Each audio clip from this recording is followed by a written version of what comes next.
Hello everyone, welcome to iQuanta. स्वागत है आप सभी लोगों का। चलिए, आज तारीख है 20 जून और बात करते हैं आज के इंपॉर्टेंट करंट अफेयर्स जो दुनिया भर में अपनी जगह बनाए हैं। इंटरनेशनल नेशनल करंट अफेयर्स की बात करेंगे, इंपॉर्टेंट एडिटोरियल्स की बात करेंगे और सबसे बड़ा दिन एक तरीके से देखा जाए रिफ्यूज़ी के लिए आज है। ठीक है, वर्ल्ड रिफ्यूजीज डे है आज। तो किस तरीके से आप देखते हैं दुनिया भर के कोने कोने में शरणार्थी के फॉर्म में, रिफ्यूज़ी के फॉर्म में लोग जाते हैं। ठीक है, स्थान, एक सुरक्षित स्थान पाने के लिए। ठीक है, रिफ्यूज़ी कहाँ पे कैसे जाएंगे, मतलब किसी कारणवश ही जाएंगे या तो फोर्सफुल्ली किसी एक अपने जगह से अपने परिवार से जाएंगे। ठीक है, या तो देखोगे नेचुरल डिजास्टर वगैरह आ जाते हैं, या मतलब किसी भी तरीके से फोर्सफुल्ली, या कुछ चीज़ें उनको जॉब अपॉर्चुनिटी की पर्पज़ से भी लगेगा कि हमारे यहाँ, हमारे देश में, हमारे एरिया में नहीं हमें मिल पा रहा है तो हम जाएंगे किसी पर्पज़ से। डंकी के फॉर्म में भी देखो जाके लोग बस जा रहे हैं। ठीक है, तो ये सब हम जानने की कोशिश करेंगे। आज कई सारे आर्टिकल्स हैं, एडिटोरियल्स उसी से रिलेटेड भरे पड़े हैं आपके इस न्यूज़पेपर में। ठीक है, शुरुआत आप यहाँ से करेंगे और उन सभी परीक्षार्थियों के लिए, देश के भविष्य के लिए, बच्चों के लिए सबसे दुखद खबरों में से एक है, यूजीसी नेट की परीक्षा कैंसिल कर दिया गया। जैसा कि आपने देखा भी, हाल ही में नीट का इशू अभी चल ही रहा है। सवालों के घेरे में आपका नीट पड़ा ही हुआ है बेचारा। और उसके साथ साथ एनटीए के ऊपर एक इल्ज़ाम और लग गया। इल्ज़ाम ही एक तरीके से, क्या यार तुम एक परीक्षा नहीं सही से कंडक्ट करवा पा रहे हो, फ्री एंड फेयर परीक्षा नहीं हो पा रही है। बोलोगे दुनिया की सबसे बड़ी परीक्षा हम कराते हैं, तो दुनिया के सबसे बड़ी हो तो दुनिया में नज़र भी आपकी होगी, दुनिया भर की नज़र आप पे ज़रूर होगी। तो उस नज़र को क्यों कलंकित कर रहे हो, क्यों ख़राब कर रहे हो। तो यहाँ पे नेट की परीक्षा भी देखिए लाखों बच्चे देते हैं और उसको भी कैंसिल कर दिया गया, ये कहकर कि कुछ गड़बड़ियाँ पाई गई हैं। गड़बड़ियाँ मतलब लीक हुआ है पेपर। ठीक है, ऑलरेडी अगर देखा जाए तो यहाँ पर भी आपको सच्चाई दिखाऊंगा, बताऊंगा कि लीक वगैरह पेपर हुआ। तो इनको अब जाके पता चला, यानी 19-18 को पेपर हुआ, इनको कल जाके पता चला कि पेपर लीक हुआ है या कुछ गड़बड़ हुआ। और जबकि ये खबर लगभग महीना भर से, 15 दिन से चल रही थी बाजार में। ठीक है, बच्चों को पता था, मैक्सिमम जो हमारे फ्रेंड्स वगैरह हैं, तो वो अभी आए थे 3-4 दिन पहले मेरे पास आए थे, मुलाकात हुई, तो उन्होंने बताया कि नेट का पेपर लीक भाई साहब। ठीक है, यानी स्टूडेंट्स को, बच्चों को या जानकारों को पता है, लेकिन सरकार की एजेंसी को नहीं पता है। ऐसा क्यों? क्योंकि एग्जाम कराया गया। वो ये भी बता रहा था, सब ग्राउंड रियलिटी है, आप देखोगे, जानोगे, समझे। ग्राउंड रियलिटी ये है कि 100 रुपए में पेपर बेचे जा रहे हैं नेट के। तो पेपर बेच दिए गए, करोड़ों में कमाई हो गई। वो पैसा ऊपर तक भी तो पहुंचना था। पूरा चेन समझो आप। अब डायरेक्ट इल्ज़ाम लगाना भी अच्छी बात नहीं है, लेकिन सब क्रोनोलॉजी समझना होगा हमें हर एक चीज़ की। ठीक है, तुम चाहते तो पहले कैंसिल करा देते, क्योंकि 100% पता है, आपको भी पता होगा कि पेपर लीक हुआ है, बच्चे परेशान ना होते। लेकिन जो बाद में पैसे दिए गए बच्चों के द्वारा, कितने लोग इसमें बच्चे भी दिए होंगे, भाई हमको आपको पेपर मिल जाए, चलिए ठीक है ले लीजिए 100 रुपये, बहुत पेपर लीक। इसी तरीके से ग्राउंड लेवल पे देखो, बहुत बड़ा स्कैम है, बहुत बड़ा, आप समझ लो कि भ्रष्टाचार का लेवल क्या है। यही स्तर है कि हमारा एजुकेशन सिस्टम बेहतर नहीं हो पा रहा है, और ना सरकार भी बेहतर करती है कि शिक्षा अच्छे से, सही समय पे एग्जाम हो सके, वो भी नहीं हमारे यहाँ है। आप देखोगे इंटरिम बजट का लिस्ट देखोगे, जितनी टॉप 10 आपकी मिनिस्ट्रीज थी जो अलॉटमेंट हुए हैं पैसों के, उसमें एजुकेशन मिनिस्ट्री का नाम ही नहीं है। नाम इन द सेंस कि इतने कम उसको पैसे मिले हैं कि वो टॉप 10 अलॉटेड लिस्ट में ही नहीं है। अदर मिनिस्ट्रीज में इतने लाख करोड़, उतने लाख करोड़ दिया गया है, तो 2-3 लाख करोड़ सबको बांटे गए हैं, एजुकेशन में नहीं बांटे गए। तो हमें एजुकेशन को उस लेवल पे ले ही नहीं जाना है। तो ये सब खामियां यहां दिखाती हैं कि ये स्थिति होगी। अब आज के स्टूडेंट्स का ये नहीं सपना रह गया है, हंसना नहीं चाहिए, जो मेहनत करते हैं, हम लोग भी देखिए कितनी मेहनत किए हैं पढ़ाई में। तो खैर यूपीएससी वगैरह तो एक ऐसी परीक्षा है जहाँ पे लीक वगैरह या कुछ कैंसिल वगैरह नहीं होता, यहाँ पे धाड़लेबाजी वगैरह हो जाती। खैर इनको भी नहीं ऐसा होना चाहिए। ठीक है, तो अब ये बच्चों का आज के समय के देखो, सारे एग्जाम, नीट पेपर गड़बड़ हो गया, फिर यहाँ नेट गड़बड़ हो गया, आपके अदर्स जो अंडे एग्जाम्स वगैरह होते हैं उनमें भी खूब पेपर लीक होता है, चाहे आरओ पीसीएस लेवल के एग्जाम्स वगैरह, जो लोअर पीसीएस वगैरह के एग्जाम्स होते हैं उसमें भी गड़बड़। आरओ वगैरह का पेपर अभी देखिए आपका पेपर लीक हुआ, वो भी कैंसिल हुआ। तो ये सब अब आज के बच्चों का क्या लक्ष्य रह गया है? एग्जाम क्रैक करना, ये लक्ष्य नहीं रह गया है। एग्जाम को दे देना और वो फाइनली लीक ना होना, ये लक्ष्य हो गया है। ठीक है, वही भगवान बनाते हैं, भगवान पे पेपर दिए लीक ना हो। तो ये सब सारी बातें यहाँ पे है। तो लीक हो गया, गड़बड़ हो गया, तो फिर फाइनली सरकार को कहा गया कि क्या होगा, सरकार ने बोल दिया हम सीबीआई जांच दे दी। ठीक है भैया, सीबीआई जांच करती रहेगी, आपका तो फ्यूचर अंधकार में है ही है। तो यहाँ पे ये भी काफ़ी इंपॉर्टेंट न्यूज़ यहाँ पे आपको दिख रही है, क्या है, दलाई लामा को तो आप जानते ही होंगे, काफ़ी बड़े बौद्ध धर्म के गुरु हैं।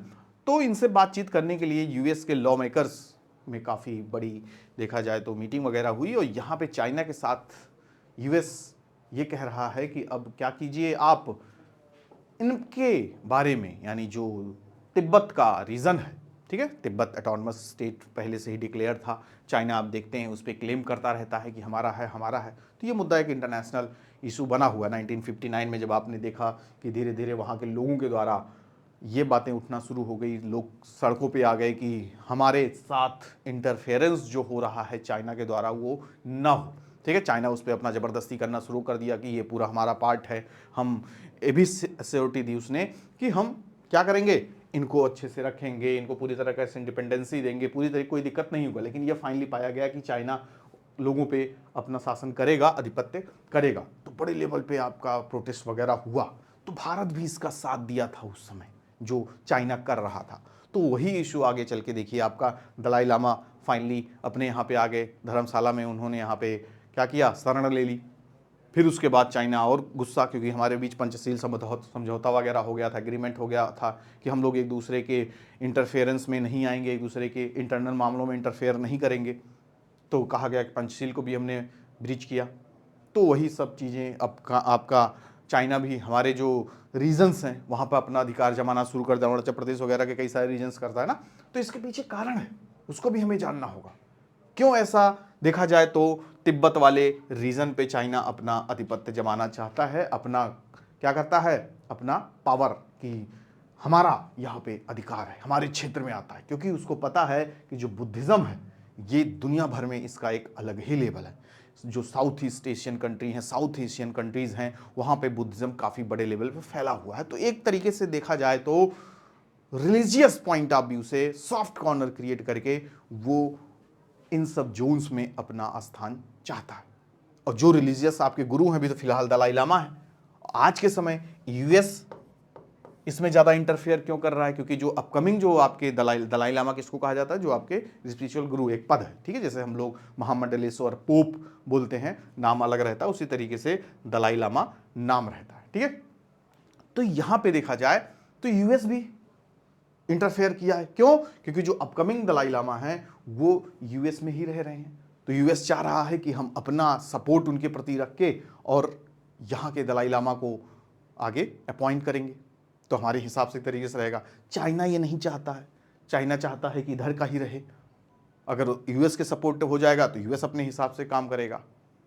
ठीक है, यहाँ पे कल्चरली देखोगे, फिल्मों वगैरह में भी देखोगे कि जो चाइनीज़ फिल्में होती हैं उसमें बुद्धिज़्म को खूब दिखाया जाता है। हमारे यहाँ बिल्कुल नहीं दिखाया जाता, जबकि हमारा जो इंडिया रहा है गढ़ रहा है बुद्धिज़्म का। तो उसके पीछे भी रीज़न है, सॉफ्ट कॉर्नर क्रिएट करना चाहते हैं। तो इन्हीं सब चीज़ों को लेके जो यूएस के लॉ मेकर्स वगैरह हैं, जो बड़े बड़े डिप्लोमेट्स हैं, उन्होंने दलाई लामा से मिले और बातचीत की, और बाकी चाइनीज जो काउंटर पार्ट्स हैं उनसे भी बातचीत करके इस मुद्दों पे बात करना चाहा, और ये तिब्बत के इशू को सॉल्व करना या उसमें क्या करना, उस चीज़ों को बेहतर बनाने के लिए बातचीत हुई। तो इसको आप पढ़िए, जानिए, देखिए। ठीक है, आगे बढ़ते हैं, कुछ इंपॉर्टेंट खबरें। बाकी ये पॉलिटिकल, लोग परेशान गर्मियों से परेशान हैं, तो फिर आप समझ सकते हैं पानी पीने की समस्या। दिल्ली इस समय काफ़ी बड़े क्राइसिस लेवल पे गुजर रहा है। हरियाणा उसको पानी नहीं दे रहा, वो अपनी खुद समस्या बता के पानी नहीं देना चाह रहा है। तो ये भी आपके पॉलिटिकल राइवल्स भी आपस में लड़े भिड़े हैं और बीच में परेशान हो रही है जनता। खैर, हमें आगे बढ़ना होगा इंपॉर्टेंट खबरों के साथ। इधर पॉलिटिकल न्यूज़ ही आपको दिख रहा है। ठीक है, चलिए आगे देखते हैं। आने वाला है वो टॉपिक्स, वो एडिटोरियल जो आपके लिए इंपॉर्टेंट होगा, मोस्ट इंपॉर्टेंट। देखिए, आज आपका क्या है, वर्ल्ड रिफ्यूजी डे। तो उसी से रिलेटेड सारे आर्टिकल्स, एडिटोरियल्स आपके दिमाग में चलने चाहिए और वही हमें पढ़ने चाहिए। यहाँ पे शशि थरूर ने एक काफ़ी बेहतरीन एडिटोरियल पोर्शन में दिए गए हैं इनके। तो blueprints beyond borders for solace and shelters. इनका यहाँ पे ये मानना है कि आज के समय में देखा जाए दुनिया भर में लगभग 43.4 मिलियन रिफ्यूजीज हैं, शरणार्थी हैं, जो इस चीज़ की लड़ाई लड़ रहे हैं कि हमें हमारी पहचान मिलेगी ही नहीं, इस आशा में दिख रहे हैं, इस डर में भी जी रहे हैं, क्योंकि उनको नागरिकता भी इतनी आसानी से मिलती नहीं। आपके यहाँ भी जो बाहर से देशों से आते हैं रिफ्यूजी के फॉर्म में, उनको आप नागरिकता दोगे नहीं, अलग अलग देशों से देखे आए हैं। लेकिन दुनिया भर के रिफ्यूजीज़ हमारे यहाँ आए, आप सदियों से देखते हैं भारत उनको हमेशा शरण दिया है, हमेशा उनकी रक्षा की है। लेकिन कई सारी चीज़ों पे देखा जाए तो हम जो एक एग्रीमेंट होता है, जो एक सिग्नेटरी हैं, हम वो नहीं हैं। ठीक है, तो हम इसके लिए बाध्य भी नहीं होते कि हम दें नागरिकता या ना दें, हम दें शरण या ना दें। तो ये सब सारी बातें यहाँ पे इन्होंने किया है, यहाँ पे डेटा वगैरह भी इन्होंने बताया है। ठीक है, फिर उसके बाद आवर रिकॉर्ड, हमारा ये रिकॉर्ड रहा है सदियों से कि ग्रांटिंग एजाइलम गोज बैक मिलेनिया, देखा जाए तो फ्रॉम द ज्यूस वगैरह, ठीक है, जितने भी पारसी धर्म आए, ठीक है, सबको हमने क्या किया, अपने यहाँ स्थान दिया। ठीक है, तो ये बातें यहाँ पे इन्होंने की है। तो इसी के रिगार्डिंग इन्होंने कहा है कि अब हमें क्या करना होगा, उससे रिलेटेड कानून बनाने होंगे, एक मिनिस्ट्री कमेटी वगैरह भी गठित करनी होगी, जिसके आधार पे हम इनके बारे में सोच सकें, इनको एक उचित स्थान दे सकें, इनका भी पार्टिसिपेशन हो सके। ठीक है, अगर आप फॉरेनर्स हैं, अगर आप रिफ्यूजी फॉर्म में, तो यहाँ पे देखो ज़मीनी वगैरह कई सारी आपको अधिकार नहीं मिलते। तो इन सब की बातें यहाँ पे की गई। यहाँ पे देखा जाए तो जुडिशरी की भी बातें की गई हैं। 1996 में supreme court of India held that not just Indians but everybody living in India respective of nationality enjoys the inviolable rights guaranteed by the Article 14, 20 and 21। ठीक है, इस तो आपका अधिकार है ना, आर्टिकल 14 हो गया, राइट टू इक्वालिटी, सब बराबर है तरीके से अगर भारत में आप रह रहे हैं। कई सारी चीज़ों में एक्सेप्शंस है, नो डाउट। ठीक है, आर्टिकल 20, 21, तो इन सब फंडामेंटल राइट्स के बीच आपको ये अधिकार मिलते हैं कि आप भारत में रह सकते हैं सामान्य लोगों की तरह। तो इसको आप पढ़ेंगे तो काफ़ी कुछ इसमें सीखेंगे, जानेंगे, समझेंगे, क्रिटिकल एवेल्युएशन है, सारी चीज़ें हैं। ठीक है, यहाँ पे आप पास में देख रहे होंगे एक नया आर्टिकल यहाँ के देखने को मिल रहा है, टोरेट क्राइसिस। जैसा कि आपको पता है गर्मी का इतना माहौल तगड़ा है, तो उसी के बीच हीट वेव्स वगैरह देख रहे हैं दुनिया भर में। अभी 550 लोगों की मृत्यु हो गई इसी गर्मी के तहत। मोर देन 51 डिग्री सेल्सियस देखा गया। मक्का हज यात्री वगैरह की मृत्यु हो गई। 350 से ज़्यादा इजिप्ट लोग, मतलब हर एक देश के लोग शामिल थे। तो गर्मी का हीट वेव, पूरी दुनिया इस समय परेशान है। यूके ने तो क्या बोल दिया, हीट वेव ही डिक्लेयर कर दिया। कितने डिग्री सेल्सियस में, 26 डिग्री सेल्सियस में यूके ने कह दिया भैया हीट वेव हो गया है, पूरा अलर्ट जारी कर दो। और यहाँ पे हमारे यहाँ मीम्स बन रहे हैं, मजाक बन रहे हैं कि हम लोग तो 50-51 डिग्री सेल्सियस में चाय पीते हैं और यहाँ पे ये लोग अपने आप को खतरे के निशान पे ला दिए हैं। तो यही है कि, और एक क्या मीम बना है कि जितने में हम वार्म अप करते हैं उतने में ये लोग क्या कर रहे हैं, अपना अलर्ट जारी कर रहे हैं। तो ये सब सारी बातें यहाँ पे दी गई है। अभी देखा जाए तो नॉर्थ इंडिया काफ़ी इससे जूझ रहा है। जो इलेक्ट्रिसिटी कैपेसिटी है, जो डिमांड है, उसको पार कर जा रहे हैं। दिल्ली में भी देखिए आधे घंटे से ज़्यादा आपका इलेक्ट्रिसिटी गायब रहा, जिससे सारी चीज़ें ठप रही, सेवाएं बंद रहीं। फिर उसके बाद जो आपका देख रहे हैं टेम्परेचर वगैरह 45-47 डिग्री तो रोज का एक समय रिकॉर्ड बना करता था। 45 डिग्री 46 डिग्री टेम्परेचर है। हम लोग याद रखते थे कि अपने बच्चों को बताएंगे, अब तो स्थिति है खुद वो झेल रहे हैं। ठीक है, तो इसका असर क्लाइमेटिक चेंज।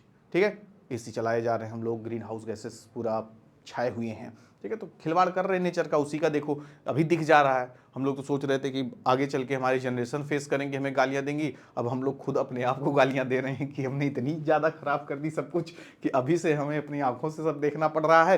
तो यहाँ पे आप देख सकते हैं जो नाइट का भी टेम्परेचर है वो भी 3 से 6 डिग्री के बीच ही डाउन हो रहा है मैनुअल टेम्परेचर से देखा जाए तो। इसका भी मेन कारण यही है कि बारिश का ना आना और मॉइस्चर का बना रहना। ठीक है, फिर बाकी रेनफॉल भी शॉर्टेज के रूप में यहाँ पे देखा जा रहा है। और जो कैपेसिटी है 89 गीगावाट कम देखा गया आपका। अभी देखिए नॉर्थ इंडिया में जितनी ज़रूरत थी, और जो पूरा देखा जाए तो हमें ज़रूरत कितनी है, लगभग 113 गीगावाट की हमें ज़रूरत पड़ती है। इवन ये भी कहा जा रहा है कि सरकार की तरफ से कि हमें बिजली वगैरह लेना पड़ रहा है, इंपोर्ट करनी पड़ रही है बाहर के रीजनल जो एरियाज़ हैं, भूटान वगैरह से भी बिजली वगैरह लेना पड़ रहा है। तो ये सब काफ़ी चिंताजनक विषय है, तो इसके बारे में यहाँ पे बात की गई है, तो ये भी आप पढ़ सकते हैं।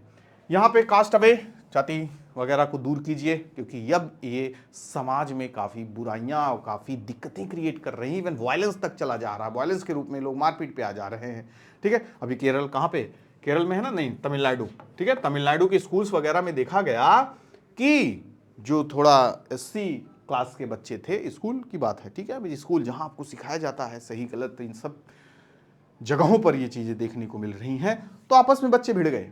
ठीक है, एससी क्लास के जो बच्चे थे, वो जो हायर क्लास के बच्चे थे, उनके परिवार आपस में क्या हो गया, यहाँ पे मर्डरियस असॉल्ट देखने को मिला। तो आपकी जो सुप्रीम कोर्ट की कमेटी वगैरह, यहाँ पे जस्टिस आपके कौन है, जस्टिस के चंद्रू कमेटी ने क्या बोला है, कॉन्स्टिट्यूट, ठीक है, constitute against the backdrop of murderous assault of 2 schedule caste. तो इन्होंने रिकमेंडेशंस वगैरह दी हैं, कमेटी वगैरह बनाई है, उस पर जांच कीजिए और इस चीज को दूर कीजिए और ये आदेश दीजिए स्कूल वगैरह में कि ऐसी कोई गतिविधि देखने को ना मिले, कोई ऐसा साइन देखने को ना मिले जिससे पता चले कि आपकी जाति वगैरह क्या है। ठीक है, जैसे हाथ में बैंड बांधना, तिलक लगाना, या साइकिल वगैरह पे लिख देना। आज के नॉर्थ इंडिया में देखते हो लिखते ब्राह्मण, राजपूत, गुज्जर, क्या जरूरत है सब लिखने की, क्या दिखाना चाहते हो।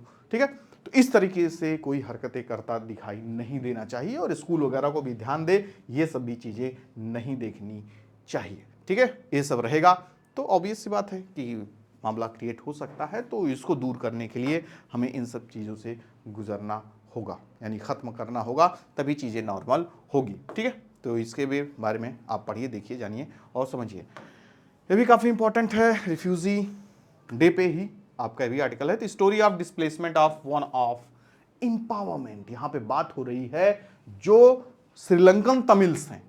ठीक है, आपको पता है ना कि ये श्रीलंका वाला रीजन है।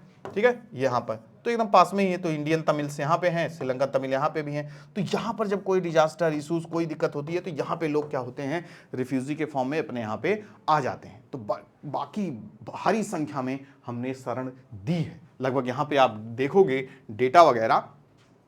ठीक है, 1983 से ही यहाँ पे देखा जाए तो शुरू हुआ फॉर द फर्स्ट टाइम, और डेटा में आपको देखने को मिलेगा लाखों की संख्या में। सिंस 1983 1,34,054, मतलब लगभग 1,35,000 के आसपास यहाँ पे संख्या देखने को मिली। ठीक है, अब धीरे धीरे लोग वहाँ पर भी जाने लगे, हमारे यहाँ पे आए तो हमने काफ़ी बड़े लेवल पे इनको शरण दी, और सिर्फ शरण ही हमने नहीं दिया, इनके लिए अच्छे खाने पीने की व्यवस्था, स्कूलिंग, मतलब हर एक चीज़। ऐसा नहीं है कि आपको ये फील होगा कि हम शरणार्थी हैं या हमारा कोई अस्तित्व तो नहीं है। ठीक है, तो सरकार इनको पूरी तरीके से सुविधाएं दी और इनका जीवन भला बनाया। ठीक है, तो भला बनने के बाद फिर कुछ ऐसे संयोग भी बने कि जाने का भी मौका मिला अपने देश में, काफ़ी लोग गए, लेकिन कोविड की वजह से वहाँ इनसिक्योरिटी देखने को अभी बीच बाच में श्रीलंकन क्राइसिस वगैरह आपने देखा है, तो उसकी वजह से भी थोड़ा कम हुआ जाना, लेकिन यहाँ सरकार काफ़ी कुछ इनके लिए कर रही है। ठीक है, यहाँ पर देखिए, currently Indian law are unable to permit local integration, अभी भी देखा जाए तो हम इतनी जल्दी नागरिकता वगैरह नहीं देते हैं, तो इसकी वजह से भी यहाँ बातें हुई हैं कि मतलब होना चाहिए। ठीक है, अगर यहाँ पे लोग रह रहे हैं ताकि एक उनके भविष्य के साथ खतरा ना बना रहे। होता नहीं है कि आप वहाँ के भी नहीं हो, यहाँ के भी नहीं हो, तो आपका क्या अस्तित्व है, कोई एग्जिस्टेंस है नहीं, तो आपके जो नागरिकता वगैरह दी जाती, सिटीजनशिप वगैरह, ये सब काफ़ी उनको सहूलियत देगी। और देखिए स्कूलिंग वगैरह कितना बेहतर, 100% इनरोलमेंट इन स्कूल्स, यहाँ पे 4500 ग्रेजुएट्स वगैरह हो सके, तो पढ़ाई लिखाई खान पीन हर एक चीज़ की यहाँ पे सरकार व्यवस्था करती है। तो इन सब के बारे में दिया हुआ है, तो काफ़ी बेहतरीन है, आपको पढ़ के अच्छा लगेगा। ठीक है, फिर यहाँ पे वही डिकेड्स ऑफ अनसर्टेनिटी फॉर तिब्बतियंस के बारे में यहाँ पे बातें हैं। ठीक है, जो तिब्बतियंस आपके रह रहे हैं यहाँ पे, तो देखोगे 1954 60s से यहाँ पे आ रहे हैं, तो ये लगभग जो इतने सालों का समय हो गया है, तो उसके बावजूद भी अभी यहाँ पे लोगों को लगता है कि हम पूरी तरीके से क्या हैं, एग्जिस्ट नहीं कर रहे हैं, क्योंकि नागरिकता वगैरह भी नहीं अभी मिला है। तो ये सब सारे डेटा हैं यहाँ पे। More than 60 years after Tibetan arrived in India in the face of Chinese occupation, the status is in क्वांडरी।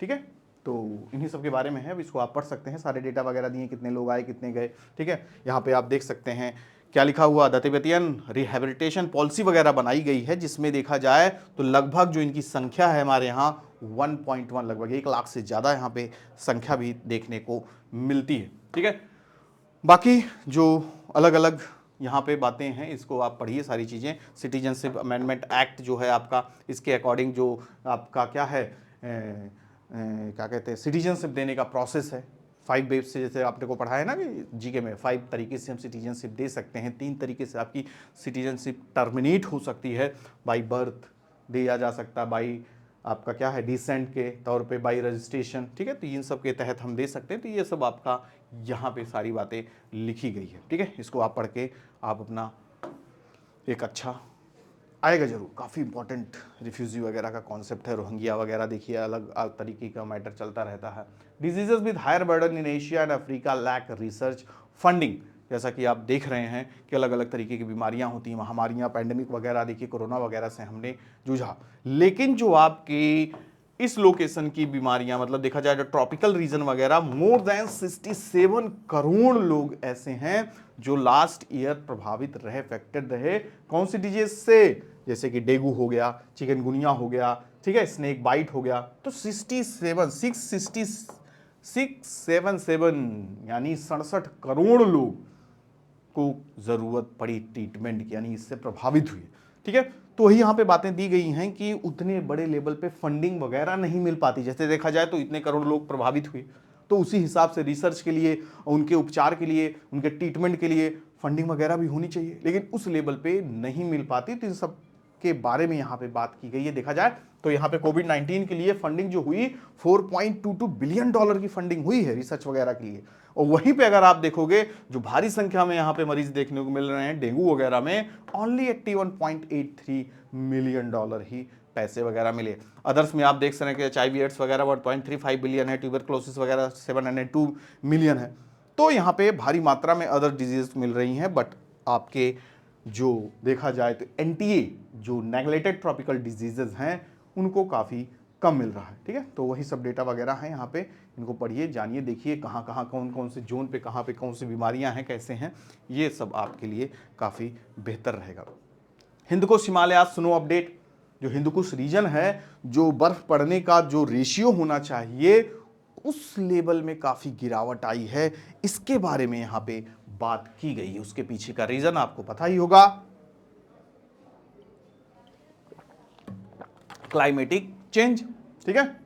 जिस आधार पे देखा जाए तो बर्फ पड़नी चाहिए, बर्फ का स्तर होना चाहिए, वो काफी डिक्लाइन हुआ है, ठीक है। Ganga river basin India's largest record low snow persistence in 2024, काफी कम देखने को मिला है। Hindukush Himalaya snow update the international centre, मतलब ICIMOD, ठीक है, माउंटेन डेवलपमेंट ने रिपोर्ट जारी किया है। तो उसमें बताया गया है कि द ब्रह्मपुत्र और Indus basin have suffered similarly threatening water supply to the billions of people. जब बर्फ कम जमेगी, मेल्टिंग कम होगा, तो सप्लाई वगैरह कम मिलेगी, तो पूरा चेन जुड़ा हुआ है और ये काफ़ी चिंताजनक है, ठीक है। तो इसके बारे में यहाँ पे पूरा डेटा वगैरह है, ये सब आप पढ़ सकते हैं। What explains higher snow persistence, what explains the lower snow persistence, क्या क्या कारण हैं, कैसे कैसे हैं, क्या होता है, ठीक है। तो इन सबको आप पढ़िए, जानिए पूरा डेटा, ठीक है। सीधा उठा के रख देंगे आपके एग्जाम में, तो हमें पूरी तरीके से जानकारी रखना है। ये आ गया आपका दिल्ली, जो परेशान है इस समय पूरी तरीके से, गर्मी की चपेट में है।